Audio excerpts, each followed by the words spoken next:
Everyone. Welcome to our webinar today, the Blue February.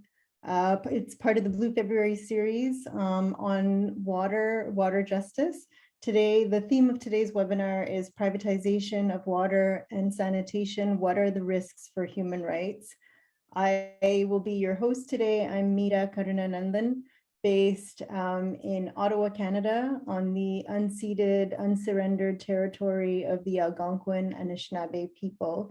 And I am the chair of the Blue Planet Project, also teach at Carleton University in Ottawa. And I'm thrilled to be today the host of today's webinar. We have a great discussion with some of the leading experts and activists around the world on water privatization. So it's quite an honor to be here in your company. Before we start, I would like to mention that we have live translation for today's webinar in Spanish and Portuguese. So you need to hit the button, the globe button at the bottom of the screen to access translation. Hay traducción hoy para el webinar y tienen para acceder a la traducción tienen que ¿cómo se dice? El botón, ir al botón en la parte inferior de la pantalla, el botón del mundo. Yo no sé cómo se dice en portugués. Somebody will have to explain that in Portuguese, maybe Leo. Sim, posso traduzir. O que a Meera está explicando é que temos traduções do inglês para o espanhol e para o português, em qualquer direção, e para acessar, vocês têm que clicar um globozinho escrito interpretação e selecionar o idioma na parte inferior da tela. Thank you, Leo.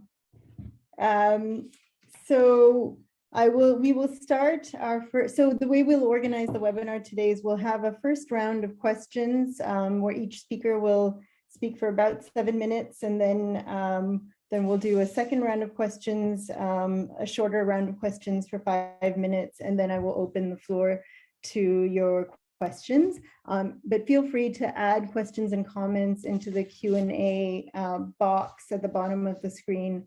And we will get the speakers to address those questions in the Q&A part of the webinar. So without further ado, I'll introduce my first speaker, David Hall. David Hall is a visiting professor in the business school at the University of Greenwich, London. From 2003 to 2013, he was director of the Public Services International Research Unit, the PSIRU. He researches the politics and economics of public sobre lo que se refiere a los servicios públicos, en las finanzas públicas, el tema de la privatización. Sectors. He's the author of several papers, reports. He's written 2 books. And I mean, I know David for many, many years. In fact, I think many of us owe our knowledge and understanding of what water privatization to David's groundbreaking research. David was probably one of the first people to kind of document what was happening around the world, and with these big corporations who were privatizing water. So really, David is part of the... Desculpem, estava desligada aqui a tradução. Então, a luta global pela água e pela não privatização da água. Então, David, que é professor e pesquisador desses assuntos, queremos saber como você documentou esse trabalho e quais são as lições que podemos aprender hoje das suas pesquisas sobre isso no Reino Unido. Talvez também, à medida em que a gente passa também pelas perguntas que já existem aqui para o Fevereiro Azul, queremos ter um grande encontro de água dentro das Nações Unidas. É algo que o movimento social pediu. Estamos desafiando o setor privado da água e queremos que as Nações Unidas nos ajude a manter, a fazer esse grande encontro sobre a privatização da água e saneamento para promover essa agenda. E uma das coisas que surgiram é que os governos não conseguem não conseguem pagar o custo alto da água. Ok, bom, em primeiro lugar, é um grande prazer estar com todos vocês aqui. Esse grupo de pessoas aqui é muito inspirador. Então, agradeço muito pelo convite. Para começar, dizendo, como você mencionou, eu passei muito tempo pesquisando água e aqui no Reino Unido, e o quadro que eu posso oferecer são perguntas, é um quadro bem depressivo sobre o que está realmente acontecendo após 30 anos de privatizações. Primeiro vou dar a estrutura, o arcabouço e do impacto econômico negativo em termos dos preços que subiram. Houve um impacto ambiental muito negativo em relação aos recursos de água e também a poluição dos esgotos dentro do mar. E o que eu gostaria de sugerir é que isso é resultado da economia política de privatização. Não são só problemas técnicos do Reino Unido, e o Reino Unido foi especialmente impactado negativamente com isso na economia. E também falar sobre as regulamentações para controlar isso. Temos a regulamentação de meio ambiente e que falharam e não controlaram esses problemas. Há uma outra regulamentação também em relação à água e esgoto. Esse problema não é intrínseco à privatização, ele pode controlar os danos da privatização aqui no Reino Unido, e as companhias privadas sempre vão fazer esforços para conseguir juridicamente para fazer com que enfraqueçam o sistema de regulamentações de maneira legal e jurídica, né? E nós temos um déficit democrático, podemos dizer assim, porque qualquer controle democrático sobre essas companhias é muito difícil para dizer não faça isso ou não faça aquilo. Então, o resultado dessas duas coisas, a economia política e o déficit democrático de regulamentação, nos deixam numa situação bastante ruim e que é intrínseca à privatização. Isso me leva a mais sobre há duas coisas que eu deveria mencionar, talvez. Três coisas, na verdade. Uma é o impacto no custo de vida, porque no Reino Unido, a razão para a privatização é que o serviço público não pode pagar pela água. Então, vamos privatizar e esses capitalistas vão ter muito dinheiro e vão resolver todos os problemas. E uma das coisas muito claras que veio da análise econômica de 3 anos já sobre a privatização no Reino Unido é que vimos quase nenhum investimento de capital, né, os proprietários eles têm várias empresas fundos de pensão, fundos de capitalização, que são todos envolvidos nessa propriedade, mas eles usam isso para comprar as companhias, mas não investem na companhia. O que nós descobrimos que houve investimento, é claro, senão o sistema poderia ser pior do que é, mas as companhias, o que elas fazem é manipular o sistema para que possam cobrar dos consumidores todo o investimento que eles vão fazer. Então, o investimento dos capitalistas é feito com o dinheiro dos consumidores. E isso é muito importante a gente enfatizar, porque isso é uma maneira típica de financiar o que você tem serviços públicos. Então, há 20 anos atrás,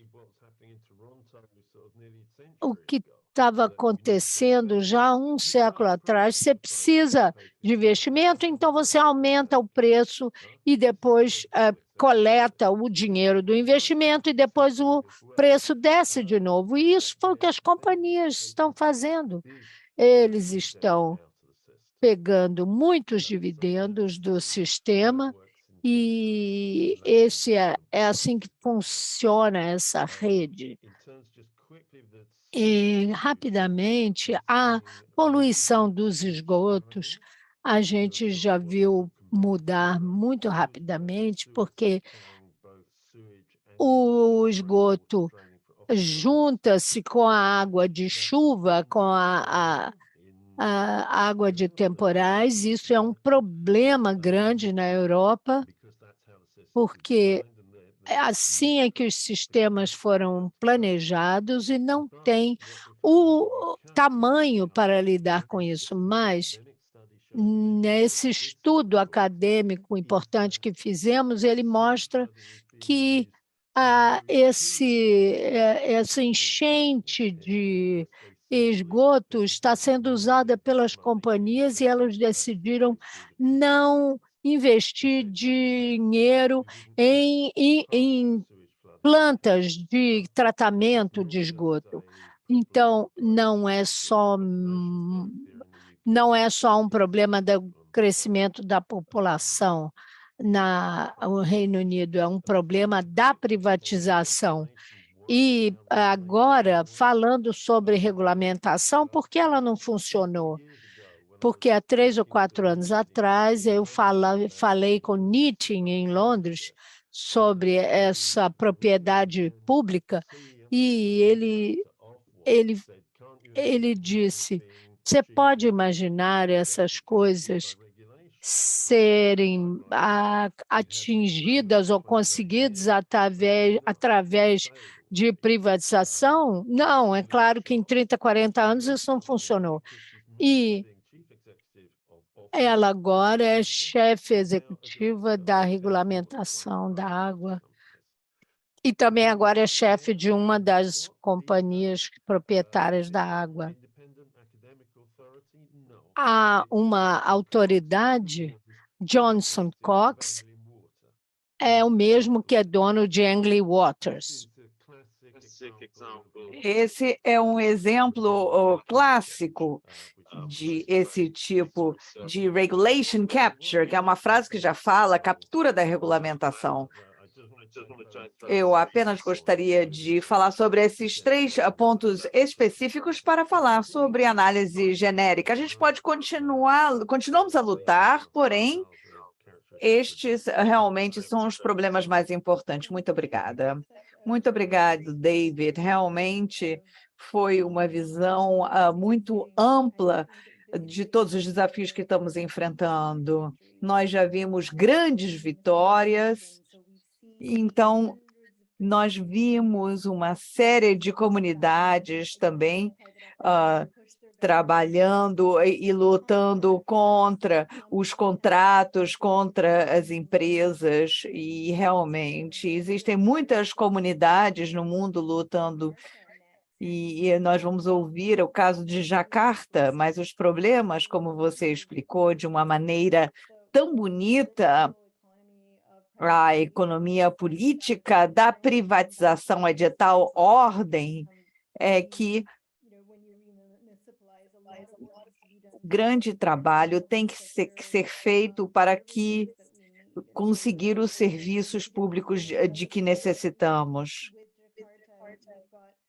Eu acho que com o caso de Jacarta, nós temos uma das lutas mais inspiradoras contra a privatização da água. É uma das lutas mais emblemáticas contra a privatização, apesar de todos os problemas com o setor público, que foi destruído por esses arranjos através do setor privado.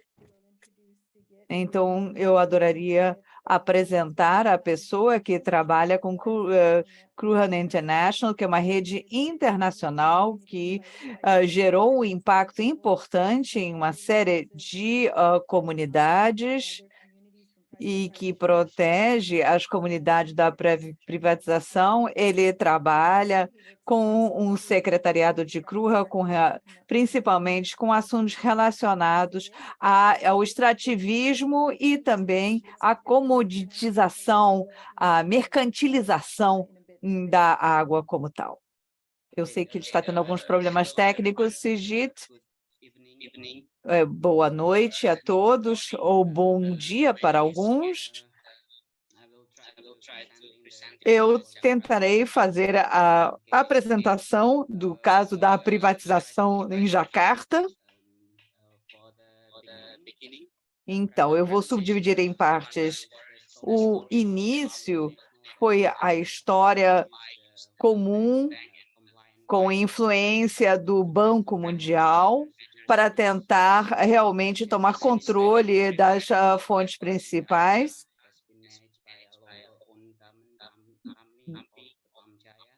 Bamjaya foi a companhia que assumiu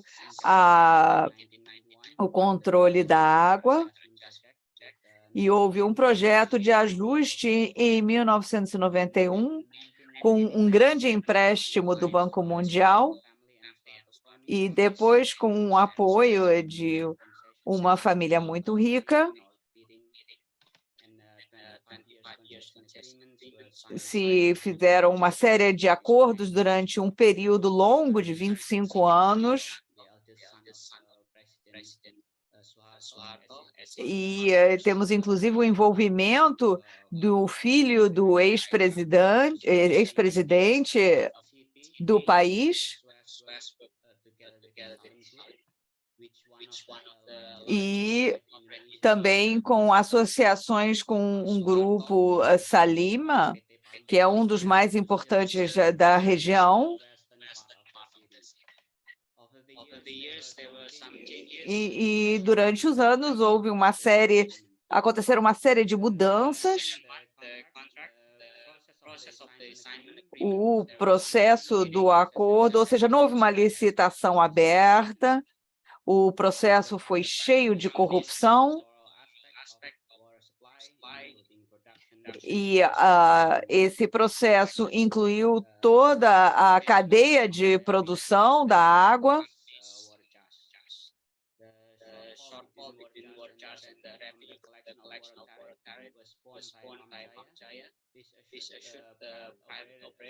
E tínhamos a participação de um operador privado que deveria atender aos requisitos exigidos e se propôs que até o final do contrato haveria um acesso mais amplo. E o resultado é que, no final do período do contrato vigente, a realidade foi muito diferente. De acordo com estimativas, houve uma estagnação em aproximadamente 65% do prometido. Houve pouco investimento para a melhoria das condições das instalações.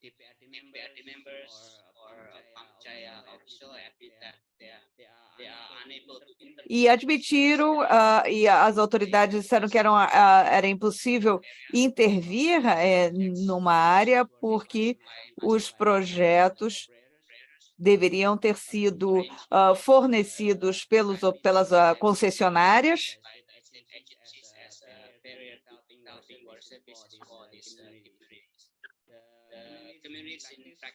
As comunidades dependem de um certo mecanismo, como o Master Meter, até mesmo perto da superfície com as tubulações, a qualidade não é adequada.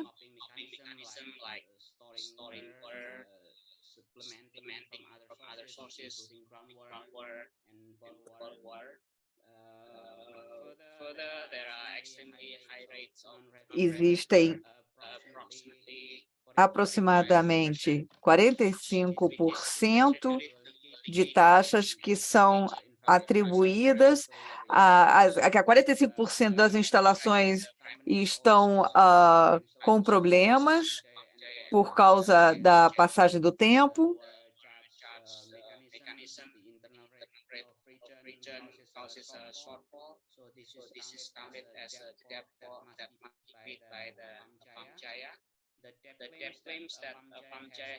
A Pamjaya deve pagar bilhões a trilhões de rúpias, como proposto por Balija,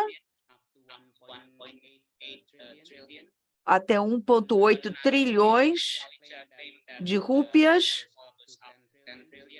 Outros dizem que a defasagem é de 10 trilhões de rúpias. Há uns meses atrás, se falou de 441 bilhões de rúpias.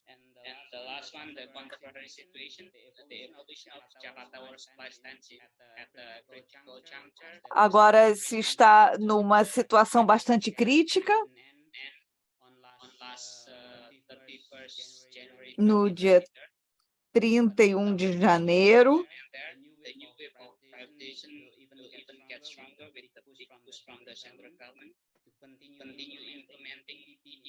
haverá uma implementação de parcerias público-privadas em vários setores. A mesma coisa acontecerá com o caso de Jacarta.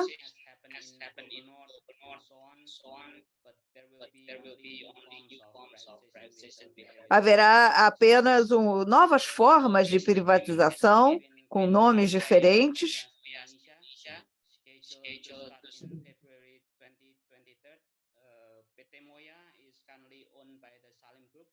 PT Moya pertence ao grupo Salem. Esse grupo também controla serviços em cidades próximas de Jacarta, e haverá uma separação entre as funções.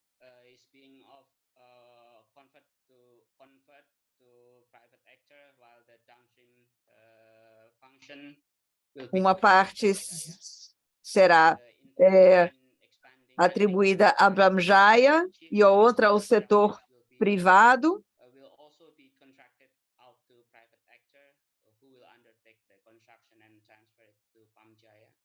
E haverá um ator privado que fará a transferência para Pamjaya. E a Pamjaya só será responsável pela operação e distribuição. Há uma preocupação que foi levantada pelo diretor de Pamjaya,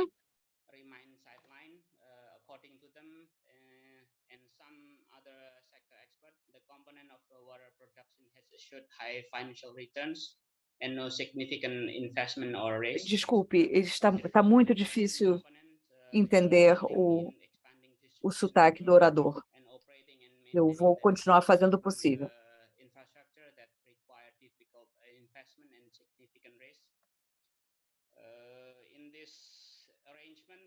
E neste arranjo, a operadora privada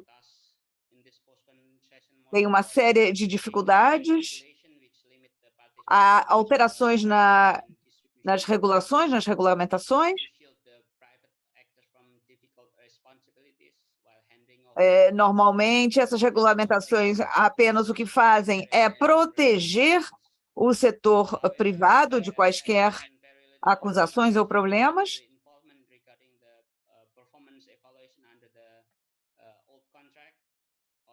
Há uma avaliação do desempenho que deve ser feita de acordo com o contrato anterior de Pamjaya e do setor privado, sem quaisquer debates.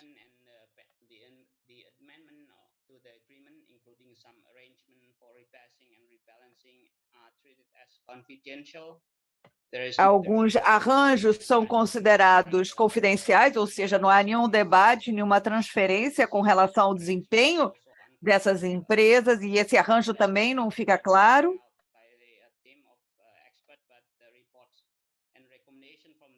Os relatórios e recomendações desse estudo não estão disponíveis para o domínio público.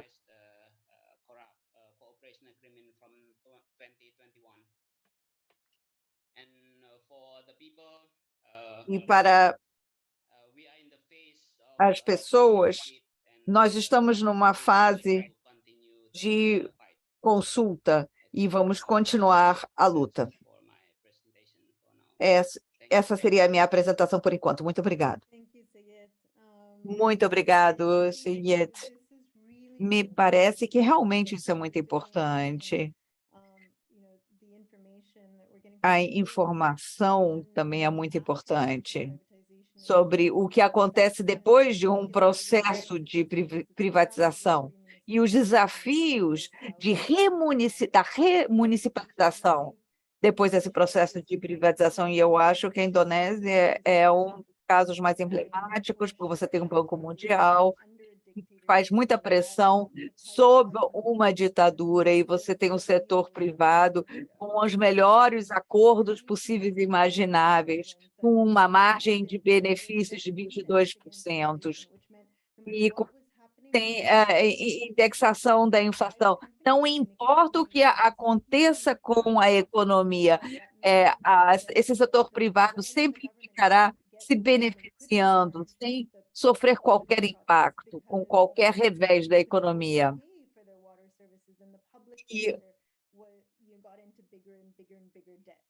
E o setor privado começou a se endividar cada vez mais, porque simplesmente a população não tinha como pagar pelas tarifas.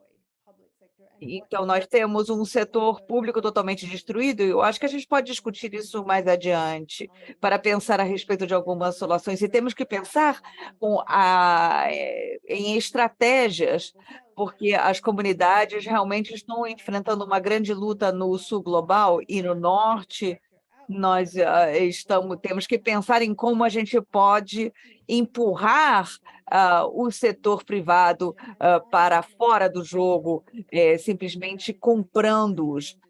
Enfim, existem desafios diferentes. Agora nós temos Miriam Planas para falar sobre a globalização no norte global. Houve uma campanha muito grande, e a Miriam trabalha com Engineers Without Borders, e eles têm sido parte não apenas dessa campanha local em Barcelona contra a privatização, mas também reconhecendo o fato de que realmente a Barcelona tem um exemplo muito poderoso. E os Engineers Without Borders, esses engenheiros sem fronteiras, têm feito parte desse processo e na construção de uma luta comunitária global. E a Miriam, ela é engenheira química com especialização em tratamento de água, tem sido uma ativista desde 2005 com Engenheiros Sem Fronteiras e desde 2016 ela tem trabalhado com uma série de campanhas e principalmente da campanha Água é Vida e de uma série de outros movimentos também que exortam os cidadãos a participar dessa luta, e eu vou passar a palavra para ela, para que ela conte mais a respeito. Estou um pouco resfriada, assim que Muito obrigada. Estou um pouco resfriada, então meu nariz está um pouco entupido.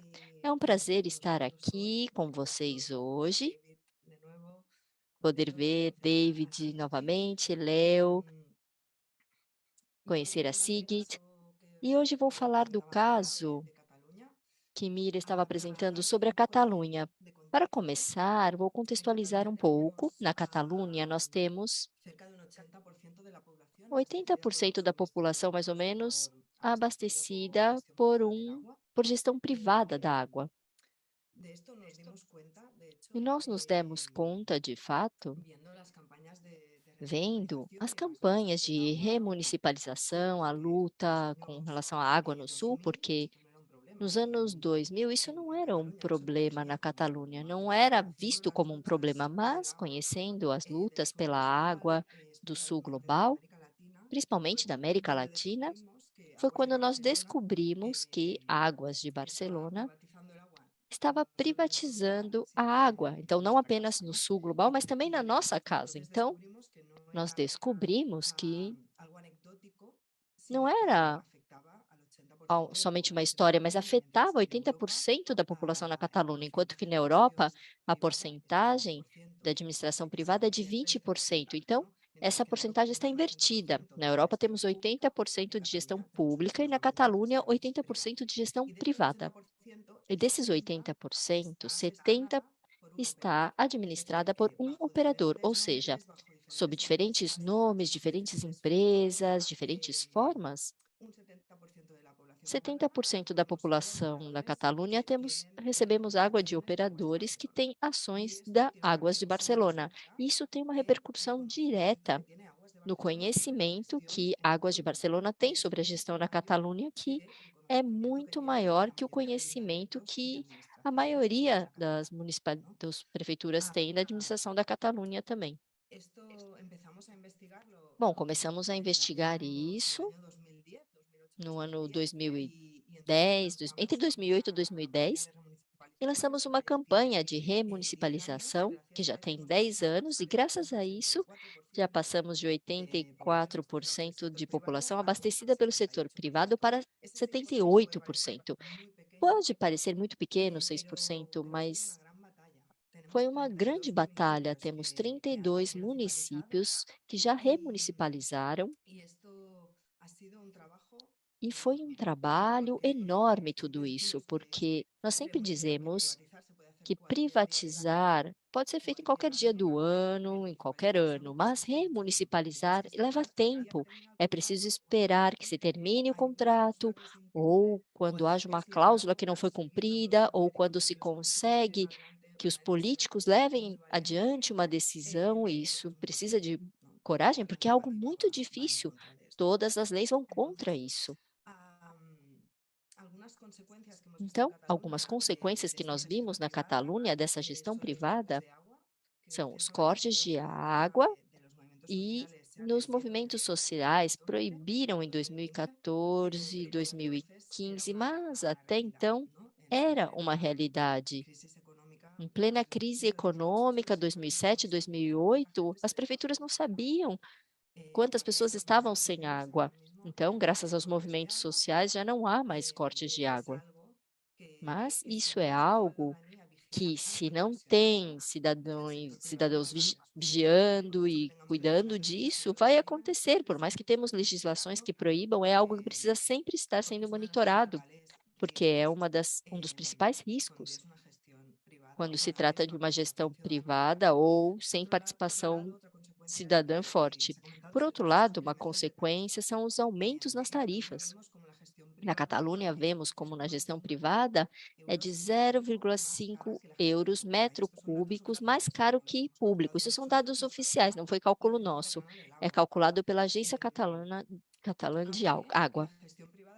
Embora a gestão privada esteja em municípios médios e grandes que deveriam ser mais rentáveis economicamente, ter as tarifas mais baixas, só que na realidade não, porque pagamos os custos, como são os benefícios, ou o caso da empresa mista de Barcelona, chega a ser 10 milhões de euros anuais, ou seja, nós pagamos isso para ter acesso ao conhecimento da empresa privada.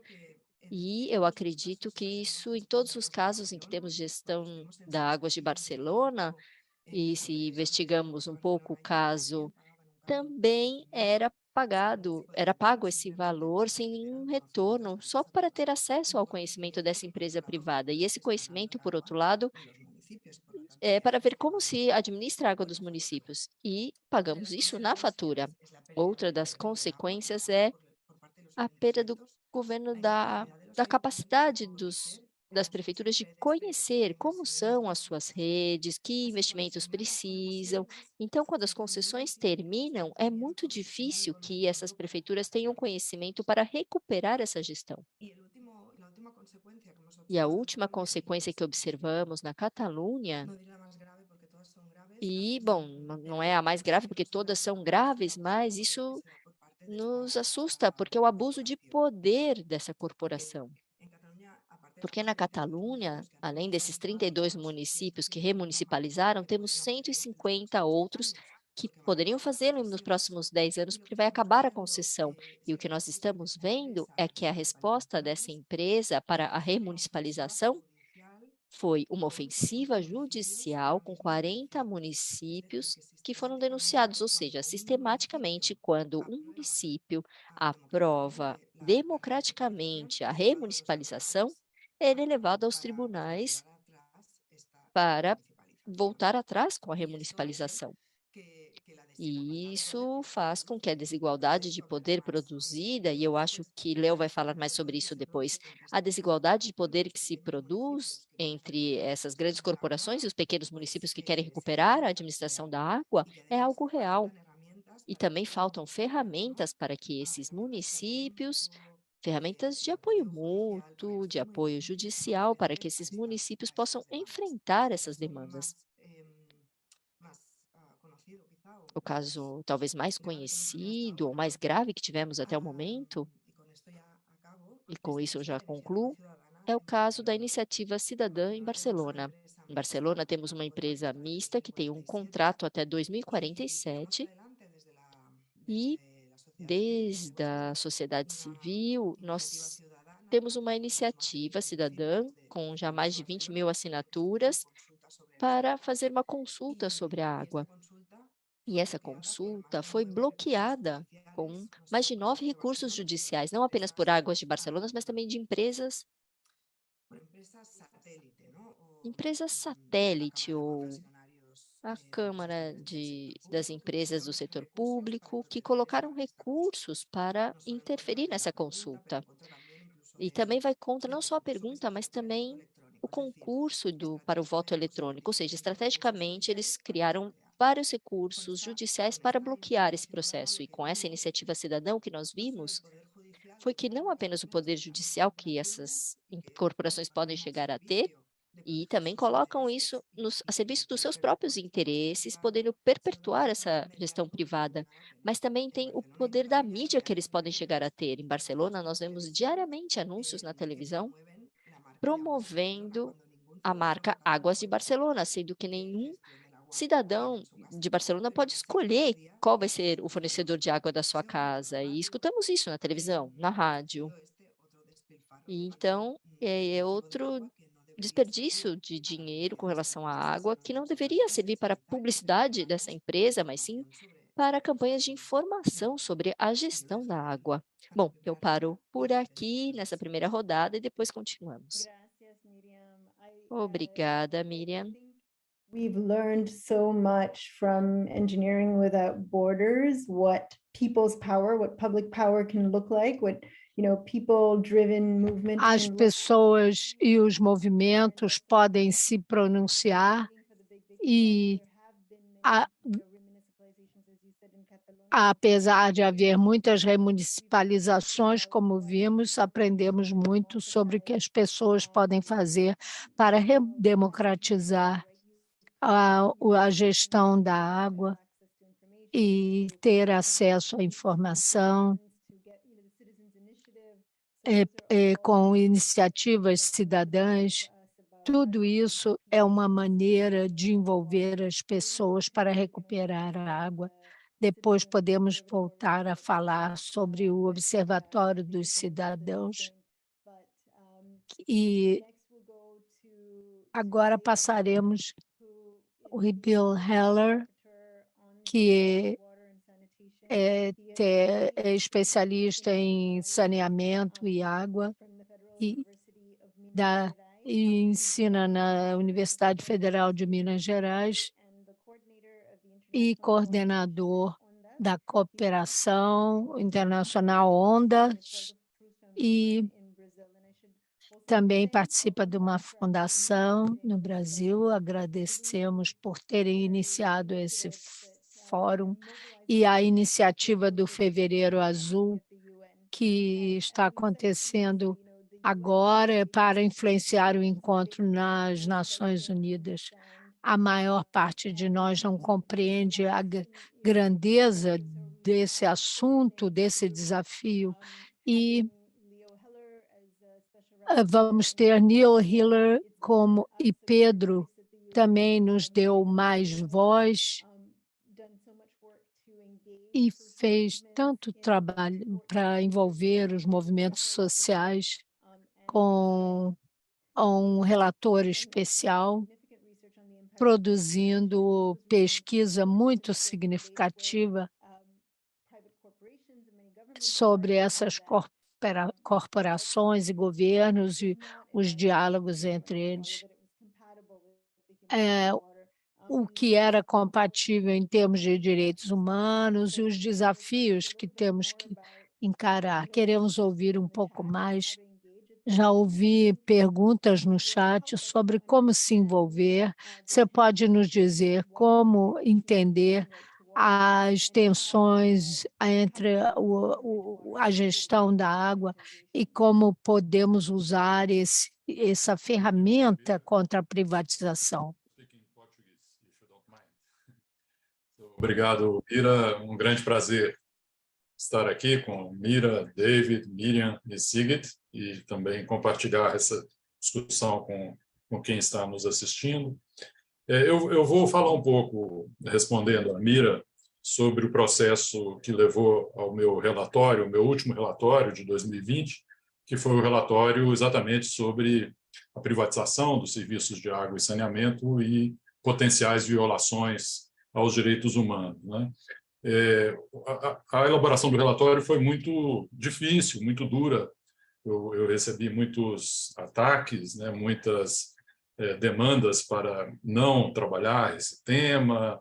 Esse não é um tema importante para os direitos humanos, né? Alguns interlocutores falavam isso, mas, por outro lado, muitos movimentos sociais deram muitas boas-vindas ao relatório, né? Eu percebi, ao longo da elaboração do relatório, fazendo a pesquisa, coletando e revisando a literatura sobre possíveis violações aos direitos humanos quando há privatização, eu percebi de que apenas citar casos, né, de violação poderia fragilizar o relatório, né? Poderia haver um argumento: olha, você está pegando um caso isolado, mas a gestão pública também tem problemas, né? Você, com isso, não demonstra, né, que podem haver violações pelo privado, porque você não faz comparações, né? Então, com base nisso, me ocorreu de não apenas apresentar que violações podem ocorrer e casos, exemplos, ilustrações para essas violações, mas fundamentar o relatório em um marco analítico, um marco conceitual, né, que desse base, né, para justificar essa tese, digamos assim, essa hipótese de que a privatização pode levar a violações dos direitos humanos, né? E eu quero falar um pouco sobre esse marco analítico. É um marco baseado em 3 elementos, né, em 3 conceitos, né, que são próprios da gestão privada dos serviços de água e saneamento e que frequentemente ocorrem de uma forma combinada, né? E a combinação desses fatores é que leva a amplificar os riscos à violação dos direitos humanos. Então, esses fatores são, em primeiro lugar, o fato de que o serviço de água e saneamento é um monopólio natural, né? Isso é muito importante a gente entender, né, que o serviço de água e saneamento é diferente do serviço, por exemplo, de telefonia, correios ou outros, né? Segundo, é que há frequentemente uma obsessão das empresas em maximizar seus lucros, né? As empresas não se contentam a produzir lucros, mas elas procuram maximizar os lucros. Em terceiro lugar, a chamada assimetria de poder, que a Miriam mencionou há pouco, né? E eu penso que os 3 relatos que me precederam, né, de David, Miriam e Sigrid, ilustram bem esses 3 aspectos, né? Então, em primeiro lugar, o caso do monopólio natural, o fato de o serviço ser um monopólio natural, traz grandes desafios para a regulação, né? Isso, para mim, é cada vez mais claro. É muito mais desafiante o regulador regular água e saneamento do que regular um mercado competitivo em que há mais de um prestador de serviço, né? É muito comum ocorrer, como o David disse, a captura do regulador pelo regulado, pelo prestador de serviço. É muito comum, mesmo que o regulador tenha, eventualmente, boas intenções, não consiga enquadrar o prestador de serviço. É muito frequente que o regulador não tenha meios, né, para enquadrar o regulado, né? Um caso muito exemplar foi o de Buenos Aires, né, em que o regulado descumpria o contrato, né, sistematicamente. O regulador buscou aplicar uma multa ou várias multas ao regulado, e o regulado, o prestador de serviço multinacional, falava: se me multar, eu vou ter menos recursos para investir, menos ainda, eu tenho que pagar a multa, não é possível. Então, cria-se uma tensão, né, que é de difícil solução, e o fato de ser um monopólio natural explica parcialmente isso.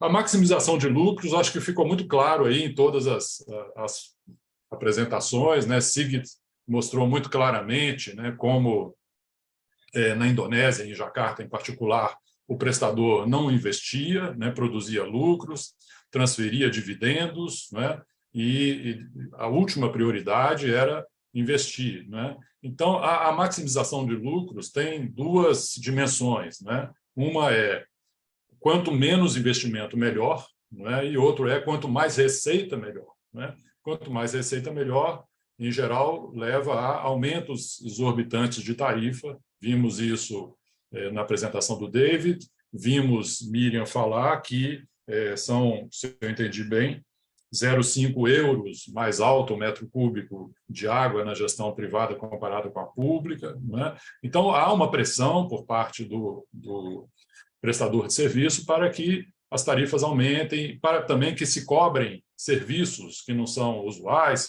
serviços auxiliares, né? Contratar subsidiárias, né, para fazer seus serviços.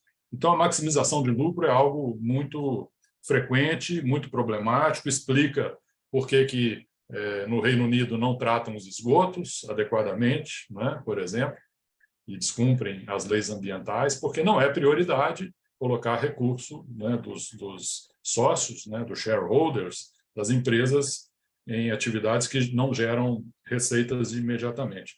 E a assimetria de poder é um outro caso, né, importante, porque muitas vezes o prestador de serviço é muito poderoso, são empresas multinacionais, muito bem preparadas, com um corpo jurídico muito bem organizado, né, que conhece muito mais das leis do que os reguladores, do que os poderes locais, do que os governos, e usam isso de forma muito eficiente, né, para defender seus interesses e para assegurar que a gestão privada permaneça, né, não seja cancelada, para que os lucros sejam garantidos. Eu creio que nós vimos isso muito claramente, tanto na apresentação do Sigrid quanto da Miriam, né, sobre o que ocorreu nesses locais. O David falou tanto em déficit democrático, né, quanto em falta de direito à informação, né, isso está absolutamente relacionado com a simetria de poder. Então, eu queria trazer esse marco conceitual, porque eu penso que ele nos ajuda a entender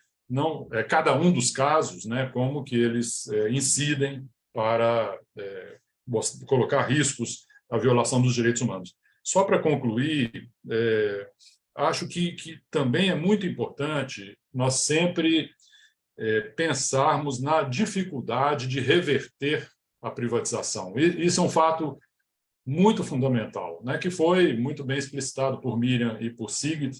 Aqui no Brasil, por exemplo, estão firmando contratos recentes, né, com 35 anos de duração. É muito duro, muito difícil para o poder local cancelar o contrato antes disso. É possível, né, mas é um preço político, econômico, legal, né, que muitos prefeitos, né, não concordam, não priorizam, né? Então, é sempre muito importante que os municípios pensem 10 vezes, né, antes de tomar uma decisão na direção da privatização, porque vão ocorrer riscos de direitos humanos e vai ser muito difícil reverter esse processo, né? Nós sabemos que existem muitos casos de remunicipalização, mas nem todos ocorrem de uma maneira tranquila, sem ônus, né, para o poder público. Eu fico por aqui e à disposição para o debate. Obrigado.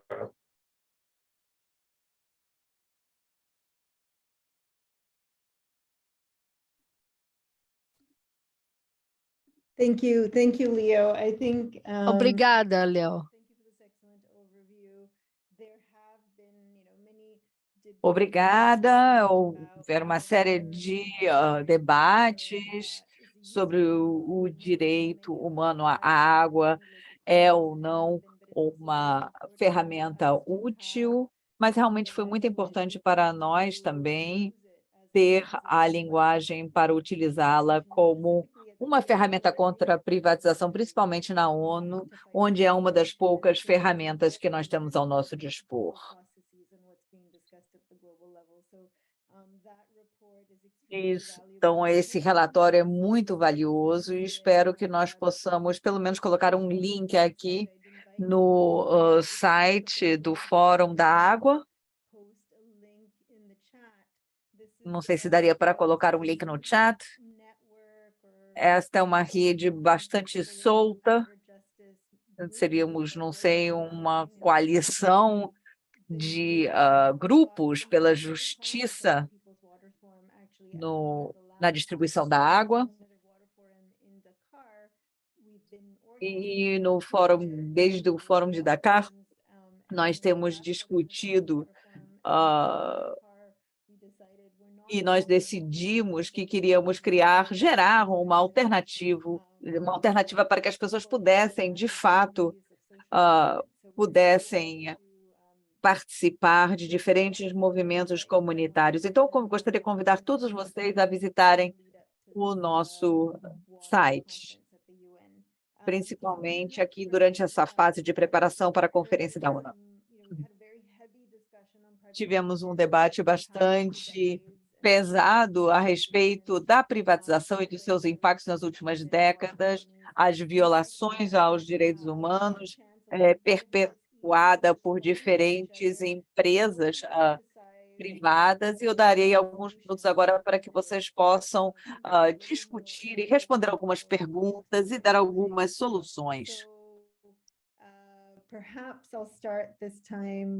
Talvez eu comece. Vamos voltar para a mesma ordem. David. E depois Sigrid, Miriam e Leo. Muito bem. Eu sempre fico muito impressionado.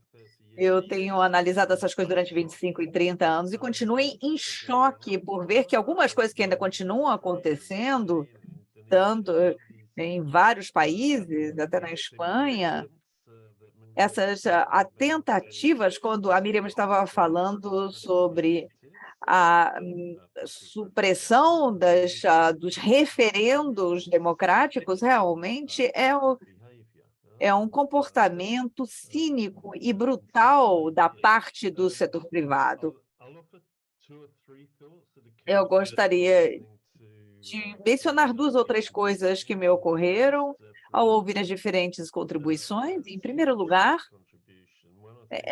a contribuição do Sigrid. Uma das coisas que me impressionou é que ele estava falando a respeito dos retornos garantidos, benefícios garantidos que que eram inerentes aos sistemas, e a falta de transparência da informação no sistema, o que me lembra, mais uma vez, que realmente é um caso extremo na Indonésia. Eu me lembro de encontrar alguns ativistas que conseguiram conseguir ter acesso às contas de uma empresa.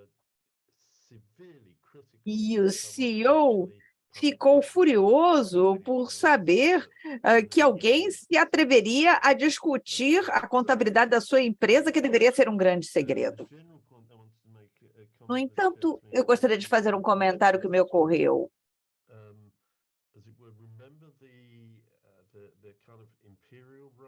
Vamos lembrar do papel imperial desses sistemas e as palavras utilizadas nas concessões, principalmente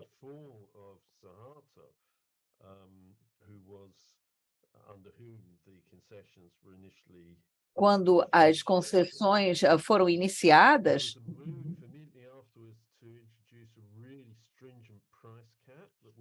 Então, havia uma pressão muito grande para, de certa maneira, quebrar essa questão desses benefícios sem controle. E o embaixador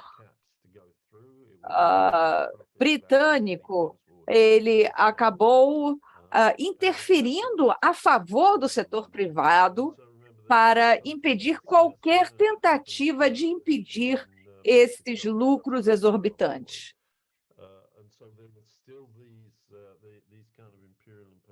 Então, ainda havia essas relações imperiais, pós-coloniais, muito gritantes. E aqui estávamos falando sobre a questão das análises comparativas, o desafio, as coisas não dão certo também com as companhias privadas ou públicas, as públicas. Em primeiro lugar, nós temos a questão é que, em primeiro lugar, é que o setor público não visa lucrar exorbitantemente com a água. E isso é uma diferença básica. E também existem diferenças práticas. Uma das coisas que deveríamos levar em consideração é que a ideia de que o setor privado seja mais eficiente é um mito, assim como é um mito dizer que eles trazem investimento. Isso, e eu acho que nós deveríamos elaborar isso. E uma razão, eu passei a minha vida falando sobre isso, existe uma série de estudos acadêmicos, economistas sérios, normalmente tentando provar que o setor privado é mais eficiente. O resultado, no final das contas, é que não há mais eficiência no setor privado. Isso não acontece apenas em alguns setores, em alguns países, isso acontece no mundo inteiro, e um setor atrás do outro. Não apenas a água, que eu acho é um dos fatos mais importantes. Eu fiz uma compilação bastante profunda e extensa desse material, mas eu acho que nós deveríamos ter mais segurança com relação a isso. E a segunda coisa tem a ver com uma coisa que a Miriam fez e que nós não falamos, não discutimos como deveríamos. Aqueles estudos que têm a ver com eficiência comparativa e utiliza uma definição econômica de eficiência, que tem a ver com a produção de um resultado financeiro, e nem isso eles conseguem fazer melhor. Mas a gente tem que ir além, porque existe uma mensagem embutida que vai muito além de um resultado financeiro. Uma das coisas é trabalhar com a produção de uma série de indicadores de pessoas sobre o sistema, sobre a avaliação do sistema da água e do sistema de saneamento. E a Miriam, você disse que você queria traduzir o material para o inglês. Eu espero que esteja disponível fora da Catalunha. Nós deveríamos aprender com isso, nós deveríamos nos sentir seguros para chegar e dizer, olha, nós podemos criar sistemas melhores, em vez de apenas tentar aceitar esse discurso de que o setor privado seja mais eficiente. Eu acho que esses seriam meus comentários em relação ao que está acontecendo. Muito obrigado, David. É muito bom ver o quão ativo você continua sendo, mesmo você dizendo que você tinha se aposentado. Mesmo aposentado, você está fazendo muito barulho. É muito bom ver como você levantou todo esse material. E agora vamos passar, então, a palavra também para a Miriam com relação a esses indicadores. Sigit, que coisas positivas, que esperanças temos a partir da experiência da Indonésia?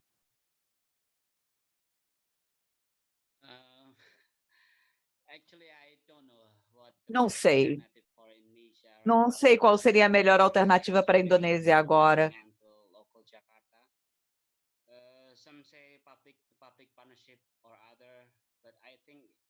Alguns dizem que poderia ser o setor público, mas eu acho que, dada a situação,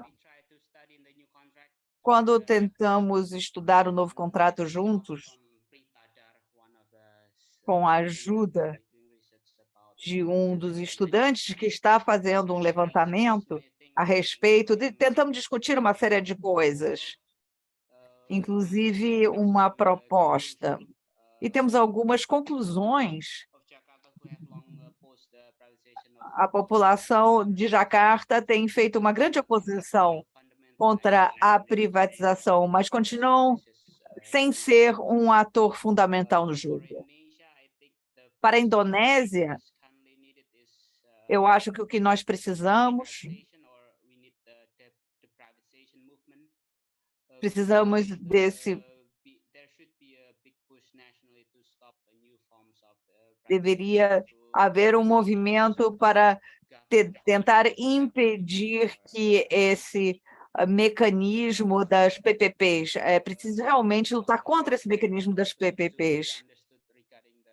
E o direito à água também tem que ser compreendido de uma forma mais ampla, como direito humano. Também o direito à articulação dos seus interesses.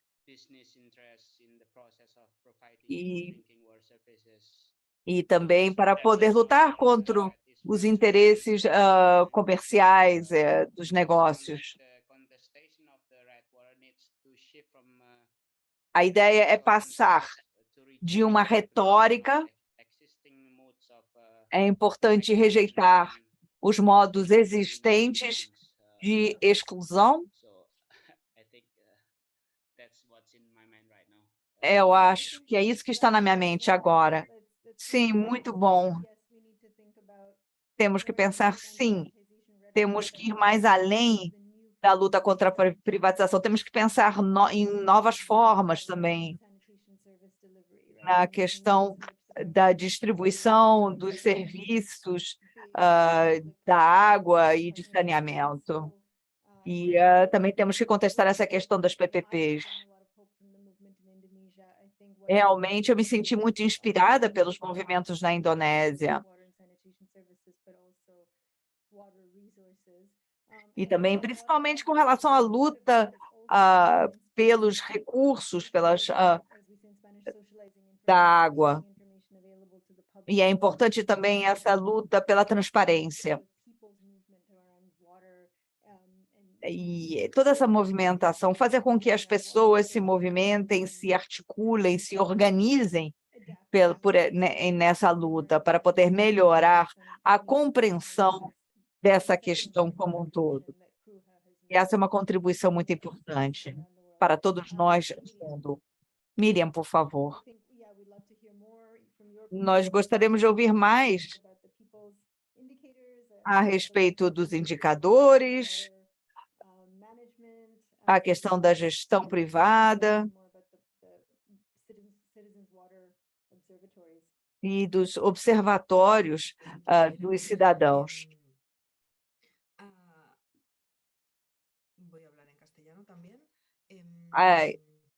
Eu vou falar em espanhol. Como já foi colocado no chat, vocês estão conseguindo vendo e lendo o que já foi colocado no chat. A gestão deve ser pública, mas não é suficiente. Então, que a partir há 10 anos começamos esta campanha de remunicipalização, mas temos muitos movimentos em o que diz respeito ao recurso de água. Isso não é suficiente com que a gestão possa ser operada pelas mãos do setor público. Precisamos ter um controle cidadão, ter uma cidadania bem informada e também que possa participar das discussões da água. Então, para isto, inspirados pelo caso de Paris, em 2017, quando foi assumida a maior municipalização de Catalunha, com um município de 200 mil habitantes. Então, foi solicitada a municipalização, sino a criação de um observatório cidadão da água, para contar com uma relação entre o operador, a prefeitura e a cidadania da sociedade civil organizada. Esse observatório é um espaço de tomada de decisões, de deliberação com vários interlocutores sobre diferentes assuntos, para poder elaborar e preparar relatórios, para poder influenciar nas políticas que são desenhadas em relação à gestão da água. Observamos que há legislaturas que são de mandato de 4 anos, algumas decisões devem ser feitas de longo prazo, como políticas que têm que pensar nos próximos 10 ou 15 ou até 20 anos, e pensar nos investimentos a serem feitos. Pensamos sob o ponto de vista políticos que têm um mandato de 3 ou 4 anos, muitas vezes não somos eficientes o suficiente, precisamos salvaguardas, como Leo falou no seu relatório, salvaguardas que permitam poder também tomar decisões com o controle do cidadão e a participação necessária da população para enfrentar os desafios, porque temos, por exemplo, na Catalunha, temos uma região mediterrânea onde teremos cada vez mais secas. Agora estamos no momento de seca, foi declarado um estado de excepcionalidade. Então, há decisões que não podem ser tomadas pensando em 2 ou 3 anos. Temos que pensar também mais de longo prazo. E esses observatórios, os espaços de participação cidadã, são fundamentais para poder assumir essas decisões para prevenir a privatização, como já falamos, para poder remunicipalizar os processos. Isso pode durar 2 ou 3 mandatos, mas depois o novo governo pode privatizar o serviço. Temos que ter um órgão que possa garantir que essa gestão pública possa continuar ao de longo prazo, com acadêmicos, com a cidadania ou de outros atores envolvidos, senão esse sistema está também correndo algum risco para poder ter participação cidadã, como já foi colocado. Então, realmente, agora precisamos de um processo de formação, precisamos de transparência, de maior abertura, e por isso que a partir também com diferentes organismos, estamos trabalhando para poder formular indicadores que possam ser de utilidade para poder avaliar o serviço de água a partir de outras perspectivas, não somente a eficiência, mas a perspectiva de gênero e a interseccionalidade, o direito humano à água, a participação do acesso à informação, a tomada de decisões e também a perspectiva ambiental. Temos um longo caminho por percorrer. Essas experiências são laboratórios, são experimentos. Temos ainda um longo caminho pela frente para passar de uma protesto para uma proposta. Somos um movimento de proposta, portanto, temos propostas a serem implementadas e precisamos isso também que temos que levar essa conferência das Nações Unidas, precisamos que os mandatos a partir das instituições internacionais também possam mostrar o apoio aos governos locais na implementação de medidas diferentes, não somente levando em conta a eficiência, sino levando em conta também aos outros indicadores que afetam a vida e são necessárias para poder realmente melhorar a vida da população. Sim, eu gostei muito dessa questão do protesto e da proposta. E vamos passar, então, para os comentários finais. Bom, vou iniciar onde Miriam terminou. Protestos versus propostas. Eu acho que isso é muito importante. E eu penso que o Ondas tem procurado exercitar isso, trabalhar em duas agendas. Né? Uma agenda é a agenda de resistir contra a privatização, que sabemos, né, pode levar a grandes danos nos direitos humanos, aumentar desigualdades, mas a outra agenda é a agenda do fortalecimento das políticas públicas. Isso me parece muito importante, porque na maior parte dos países, a grande maioria dos prestadores de serviço é pública, não é?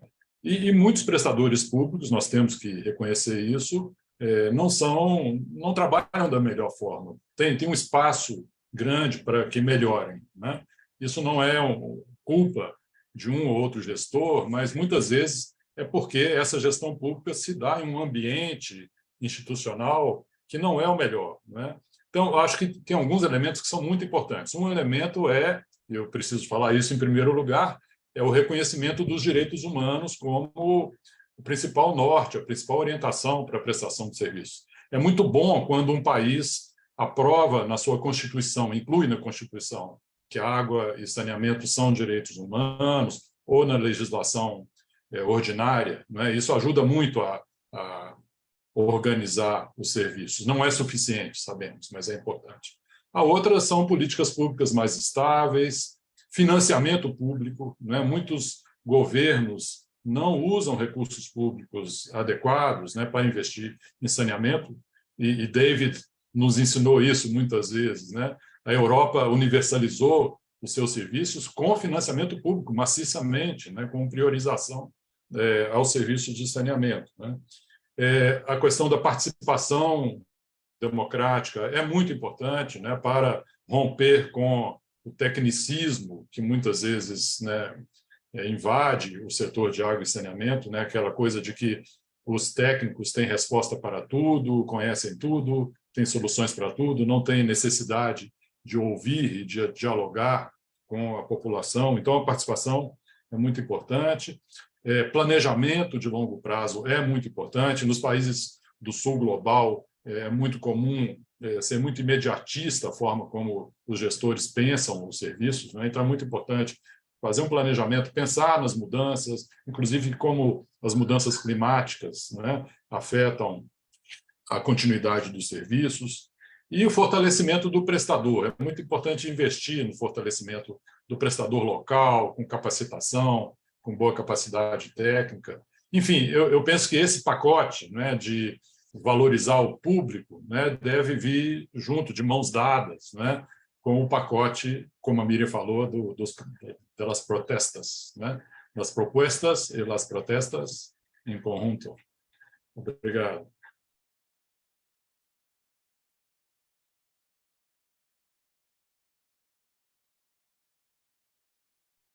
Thank you, Leo.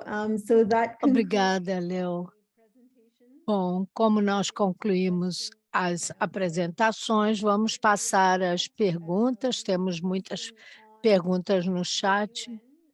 Temos uma sobre a UE, as Nações Unidas. O Léo, se puderem nos dar uma visão geral dos atores envolvidos na Conferência da ONU e quais são as oportunidades que a gente tem de dar apoio e o setor privado e seus interesses com o Banco Mundial, etc.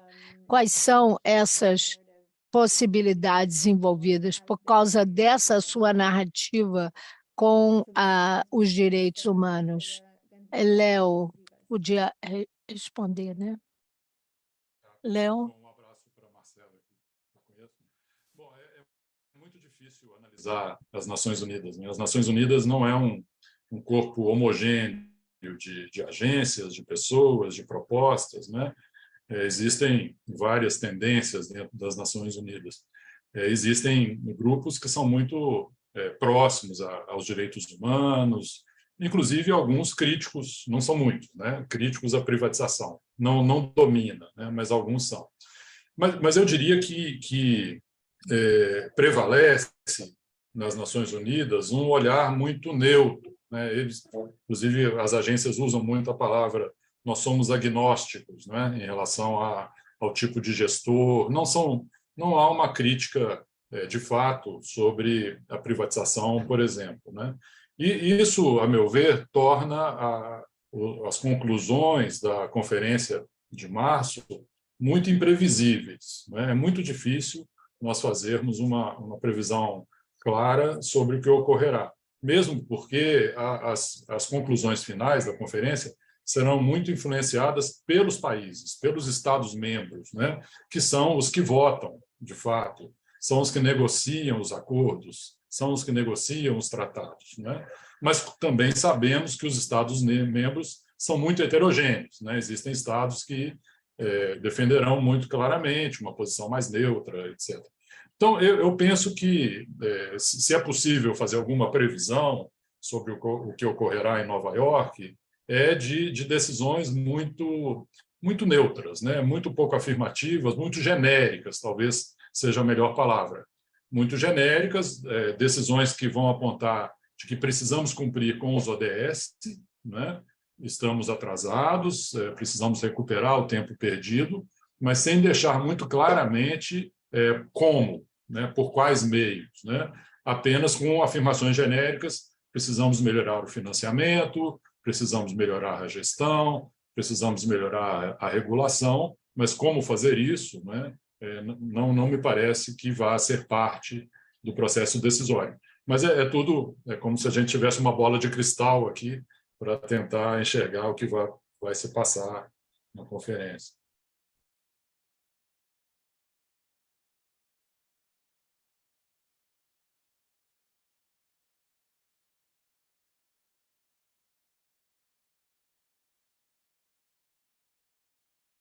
You are mute. You are mute, Mira. I'm sorry. Sim, sinto muito. Muito obrigada, Léo. Eu gostaria de estimular quem quiser contribuir inclusive falar sobre a questão das ODS, ao OCDE, ao Banco Mundial. No final das contas, os que tomam decisões dentro da ONU são muito ligados a isso. As oportunidades.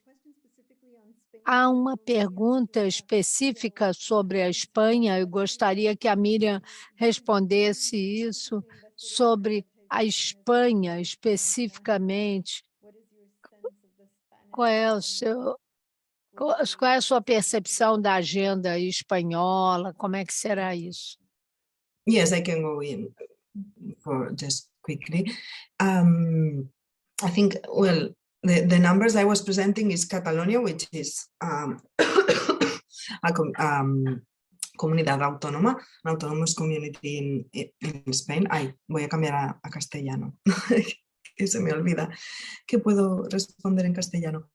Los números que presentaba son... Os números que apresentei são com relação a Catalunha, 80% da Espanha, temos uma privatização de 50%, aliás, é menor que na Catalunha, que é de 80%, mas existe uma presença massiva dos operadores privados e tem uma grande capacidade de fazer lobby dentro das políticas públicas.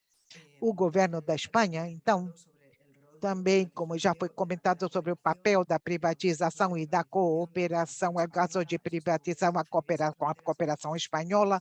Lógico, há muitos anos que já denunciamos na nossa organização como está sendo promovida a participação através da cooperação para o desenvolvimento, em alguns casos, não somente com empresas privadas, sino também no caso como algumas empresas públicas. E também houve denúncias contra a privatização na Espanha e nós temos algumas organizações trabalhando também e temos empresas públicas lutando contra essa privatização, mas de qualquer maneira há uma grande presença desses atores, operadores privados dentro da Espanha. Tem uma capacidade de influenciar no setor público e no governo. Eu já disse, quando Leo perguntou ou falou sobre o relatório da privatização do direito humano à água, de engenharia sem fronteiras, quando vimos o estado de contribuições, digamos, havia muitas contribuições de operadoras espanhóis, né? E agora, primeiro temos que analisar quantas, todas eram operadoras privadas.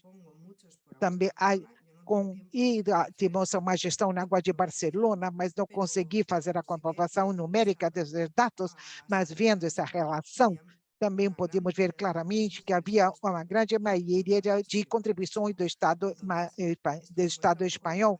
Então, isso mostra mais ou menos a capacidade de fazer lobby e ter influência também desse setor, que no final é o que realmente leva à privatização desse tipo de serviço.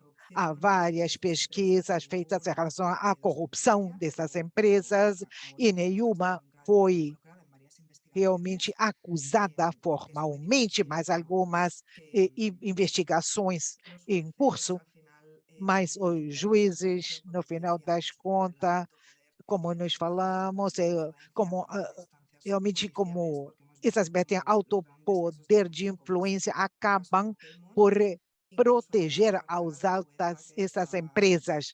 E compraram a juíza que estava fazendo uma investigação do caso, ela foi comprada depois de anos de investigação, tudo foi realmente, tudo não houve nenhuma conclusão. E nunca essas pessoas realmente foram processadas. Ao contrário. David Hall, and maybe Leo, you can add. I know it's specifically about Sabesp in Brazil. Você pode, David pode comentar sobre a questão financeira das organizações de serviço público, como isso impactou a capacidade de atuar nisso. Podemos fazer uma coisa combinada? Essa pergunta é também para Miriam. E eu vou combinar isso com a pergunta do Edson. A importância do financiamento público na busca de acesso universal para a água. Diferentemente do NBD, que é um crédito que tem um alvo numérico, o SG tem uma visão universal. Então, qual é o papel do financiamento público em relação a isso? Talvez o Léo possa acrescentar alguma coisa. The question I missed a little bit.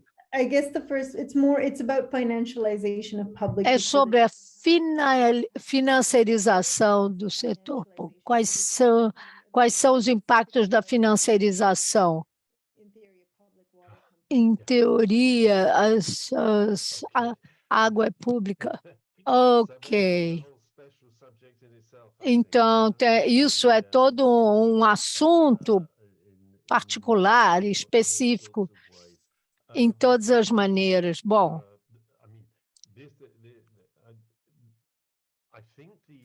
eu acho que a resposta a isso tem que estar no final das estruturas democráticas que podemos organizar, e não acho que exista nada necessariamente ruim sobre ter uma estrutura. Em muitos países hoje tem uma estrutura disponível e podemos regenerá-la. Então, por exemplo, na Alemanha, você tem muitas municipalidades que têm esse tipo de estrutura. Entretanto, quando você começa a se basear no mercado de ações, na Bolsa de Valores, mesmo através de ações, você começa a estagnar o capital privado que entraria nisso. Há um exemplo disso que foi revertido na França em relação à energia, porque a França fez isso com sua antiga companhia de eletricidade, Électricité de France, e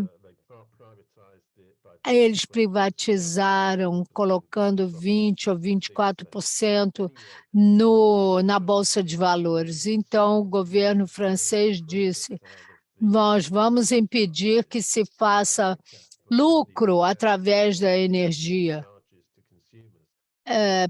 só cobrando dos consumidores. E aí a corporação disse: não, isso é horrível, isso acaba com toda a nossa ideia da nossa companhia, que é lucro, né? Então, isso tem a ver com a dinâmica política. Essas companhias têm que operar para oferecer os serviços, e temos que ter uma proteção contra essa corrupção nos setores públicos, mas isso não podemos dizer que é uma resposta simples para isso, mas em termos gerais podemos olhar sistemas de controle político e sobre a estrutura corporativa propriamente dita. No contexto, quanto poder, é muito bom ter esse exemplo da França, por exemplo, nos ajudou muito. Houve também uma pesquisa interessante nos Estados Unidos sobre Flint, Michigan, a questão do meio ambiente. Ali você viu o impacto nas pessoas negras, os financiadores. Isso tudo depende da política local, realmente, como você disse.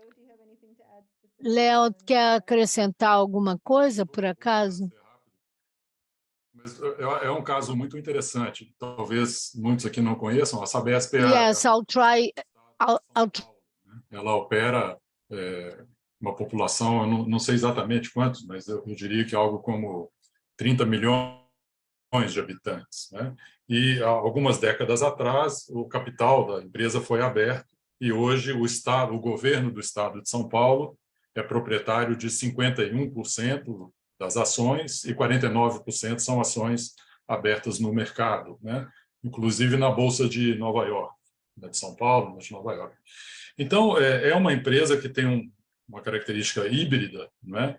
E que tem semelhanças e diferenças em relação a uma empresa privada, né? Eu arriscaria dizer que tem mais semelhanças do que diferenças, né? Ela é mais parecida com uma empresa privada do que com uma empresa pública.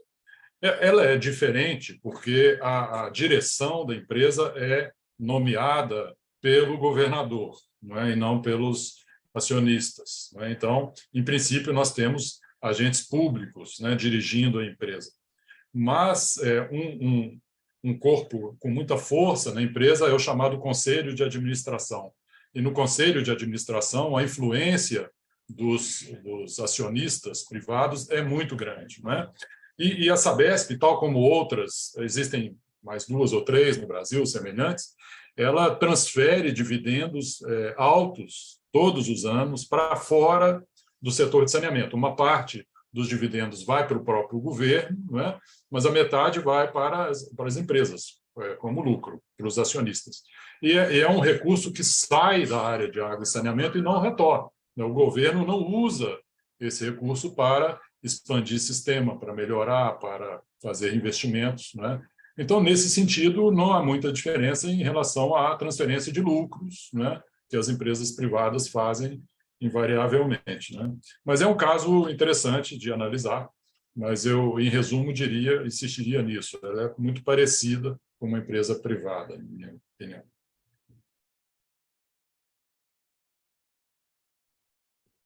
Okay, thanks, Leo, and perhaps that also explains or answers one of the questions. Muito obrigado. Realmente, isso também responde à nossa pergunta com relação à diferença de como alguns modelos poderão funcionar melhor em um lugar do que em outro. Enfim, eu vou passar para o David, então,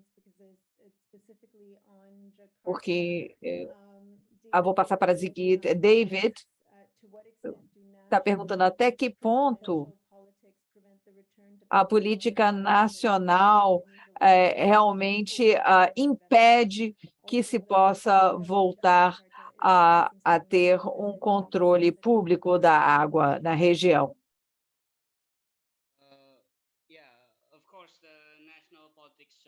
Claro, a política nacional realmente, temos Chopaway, é considerado, parece ser apenas uma extensão de um regime oligarca, e candidatos também que começou a fazer essas campanhas, e também como o último governador de Jacarta, que recentemente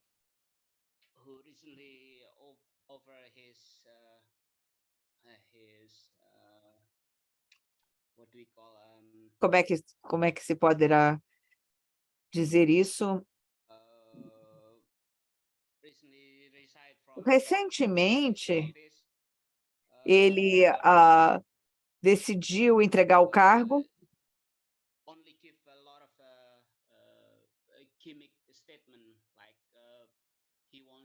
e dar uma série de declarações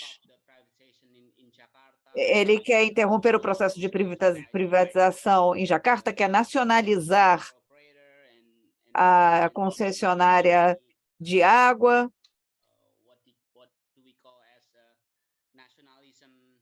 e utiliza uma série de termos nacionalistas.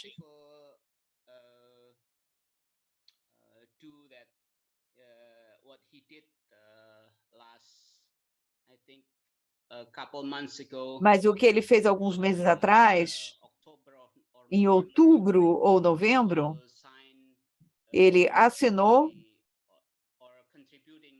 ou contribuiu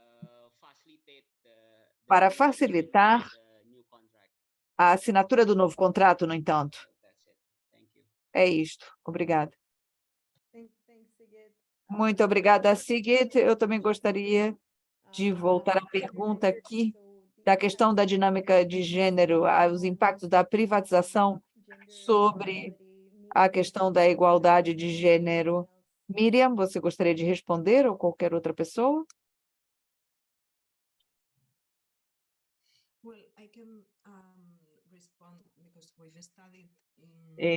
Eu poderia responder, porque nós estudamos isso aqui em Barcelona, a nível local.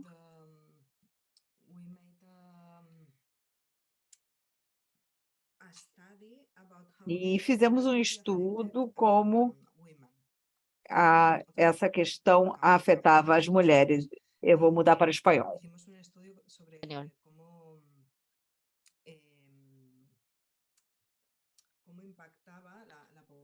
Então, como a pobreza energética impactava, incluindo a pobreza hídrica, nas mulheres em Barcelona?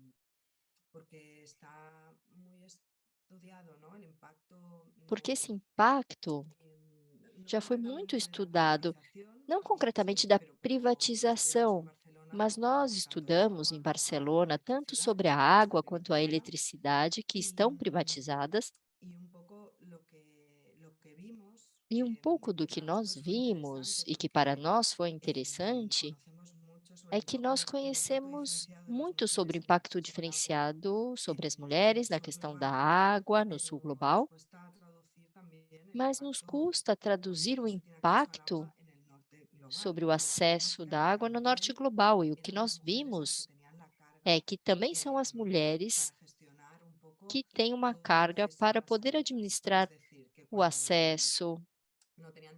Ou seja, quando não tem dinheiro para pagar a água, é preciso fazer muitas coisas para poder acessar descontos na fatura ou evitar que te cortem a água. Isso quando você não pode pagar. Então, considerando todas essas gestões, na maioria das vezes é realizado por mulheres. Então, aqui o fato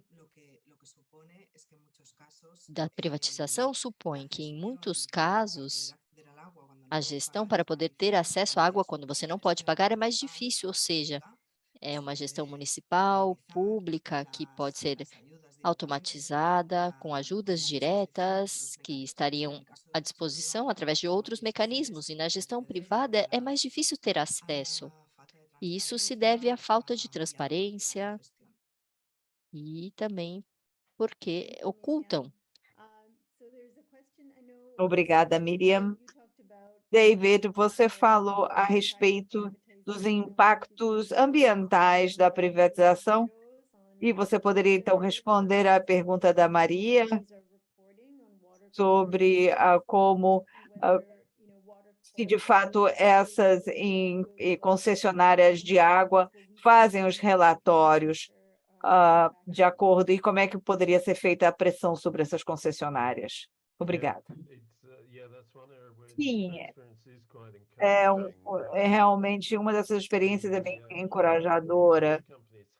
As companhias, as operadoras têm sido obrigadas a fazer relatórios e regionalmente, por acaso, um ministro conservador disse que as empresas eram obrigadas a fazer esses relatórios e depois disseram, não, não, não, ministro, você vai ter que pedir, dizer que não.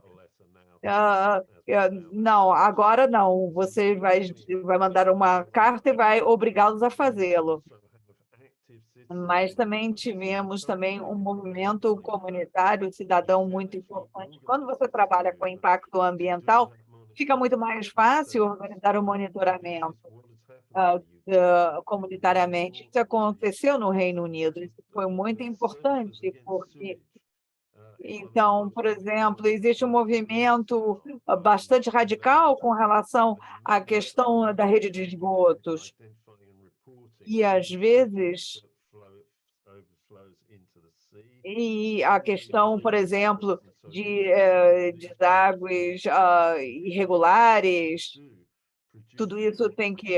Existem uma série de relatórios que são, então, produzidos para identificar não apenas os problemas, mas quais são as causas desses problemas. Esses grupos identificaram que não se trata apenas de alguma coisa que acontece quando tem muita chuva.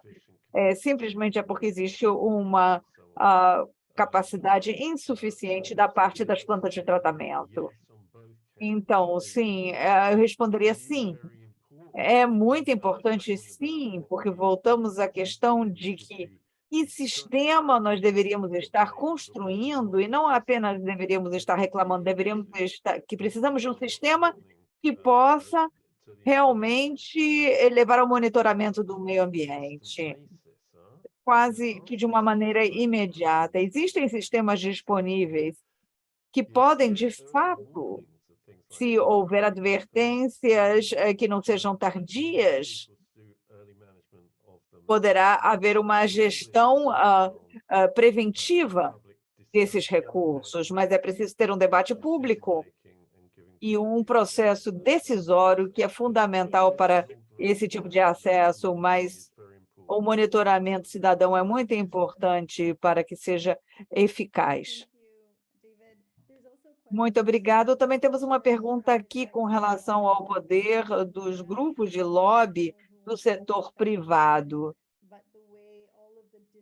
e a forma como a falta de informação lida com isso. A falta de informação afeta esse processo.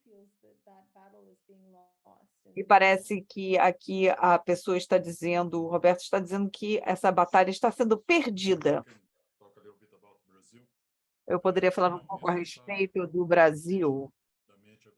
No Brasil, né, a mídia dá muito espaço para aqueles economistas ortodoxos, né, que enxergam nas saídas neoliberais a melhor forma de resolver os problemas de água e saneamento, e quase nenhum espaço para os movimentos sociais. Então, existe uma batalha, como foi dito, muito desigual, muito assimétrica, né? É claro que a mídia alternativa repercute as opiniões, né, dos acadêmicos, dos movimentos sociais, mas a opinião pública é muito influenciada pela televisão, pelos grandes jornais, e lá não há espaço para um pensamento diverso, um pensamento único, um pensamento de que a saída para água e saneamento é a privatização, né? Então, isso é muito importante, é muito difícil, né, confrontar essa mídia mais tradicional. Não sei o que passa em outros países, mas o Brasil vive um momento de reorganização do governo, né, com a vitória de Lula, e o governo Lula ainda está organizando, né, numa etapa muito inicial, a sua política de saneamento. Então, existe toda uma tensão entre diferentes formas de enxergar essa política de saneamento, e a mídia faz uma opção, né, infelizmente, por uma saída mais neoliberal.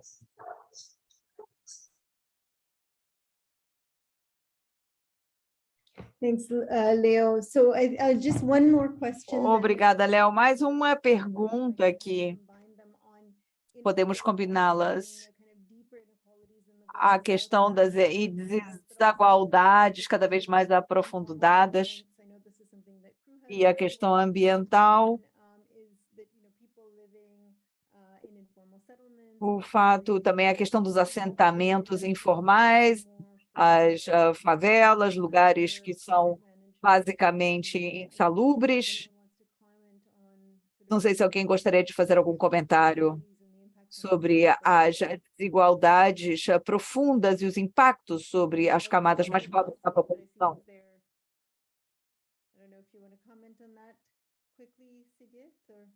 Sigrid, você gostaria de comentar a respeito? Você poderia repetir a sua português? Os impactos da privatização, especificamente nos assentamentos informais. Eu sei que essa tem sido parte da sua campanha.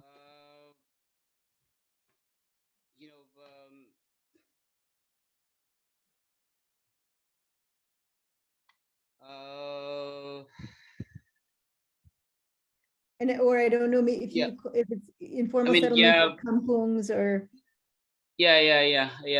in gray area or illegal area, which they call as the neighborhood. I mean the governor or the deputy called as a gray area or illegal area. Então, nessas áreas,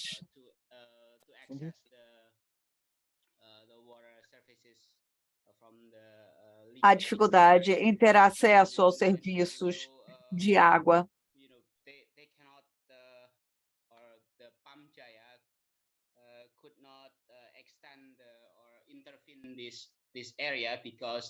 E não havia possibilidades técnicas para esses serviços, porque esses serviços, na verdade, não tinha como bombear a água, porque era preciso ter aprovação da empresa. E tinham que depender de um mecanismo automatizado.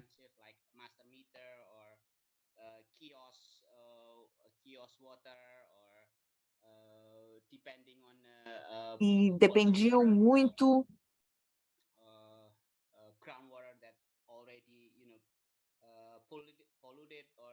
de sistemas contaminados, com impactos da água do mar. É algo assim.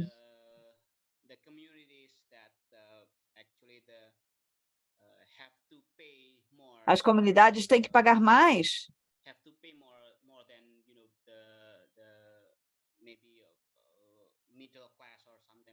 do que alguém da classe média. Então, as camadas mais pobres acabam tendo que pagar mais pelo serviço de água do que numa área mais estabelecida, mais formal. Então, as vítimas da privatização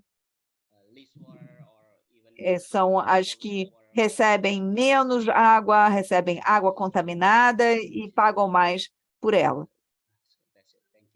É isso, obrigado. Muito obrigado, e eu acho que isso é muito importante, ou seja, na Indonésia e na Jacarta também, as pessoas já vivem nesses assentamentos ilegais. Então, a luta dessas pessoas é muito importante, e também muito importante dentro desse contexto dessa conferência da ONU. E quando o Banco Mundial está dizendo, olha só, nossa pesquisa está demonstrando que, na realidade, os pobres estão dispostos a pagar. Então, e com a promoção de tecnologias como quiosque, enfim. E também a promoção de atividades como microfinanciamento, e considerando essas regiões bons mercados.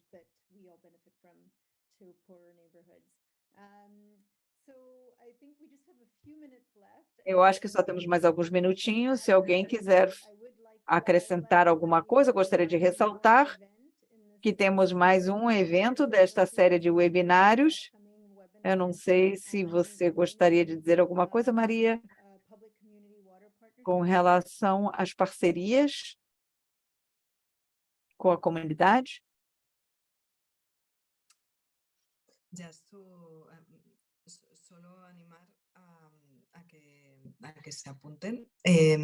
Eu gostaria só de dizer que participem, que temos diferentes visões, diferentes iniciativas para a promoção de acordos públicos comunitários. É um pouco a proposta que, a partir do movimento da água, nós fazemos para poder reverter a privatização e poder promover uma gestão em que os usuários, a cidadania, se aproprie dos serviços, não nos casos só de privatização, mas de gestão pública, ou nos casos onde a gestão da água não chega. Also, Miriam, maybe I'll just give you the floor again. Miriam, nós temos também um abaixo-assinado que está circulando. É um manifesto pela justiça da distribuição da água. Não sei se querem dizer mais alguma coisa a respeito disso, sobre esse abaixo-assinado. Ponemos el link en el chat. I don't know if we've put the link. I missed it. But we Eu can não sei put se colocamos o link, mas podemos colocar o link no fórum.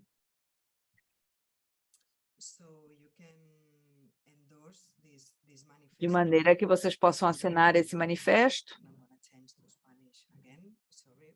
Vou passar para o espanhol mais uma vez.